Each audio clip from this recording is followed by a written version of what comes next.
Come today in front of me HTC Desire 628, and I'll show you how to add or remove home screen widgets on this device.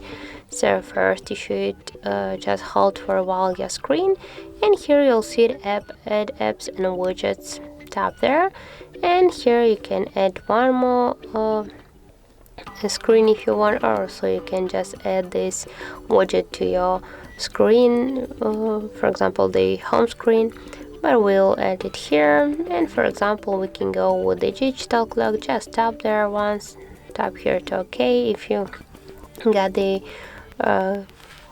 just right city. And now if you want, we can just move this widget here on the screen. Just hold for a while and drag it, for example here to down section, or also we can move this widget here between the screens, and we can also go back. Also we can add here one more screen by the same way. For example we can go with the calendar schedule. Just tap there, here tap to OK, and as can you see here we get the calendar. You can also by the same way move it here or to the another screen, or if you want just remove the widget, drag it here to the remove icon by this way. So that's how it looks. Thank you guys for watching, and if you find this video helpful, don't forget to leave a like, comment and to subscribe our channel.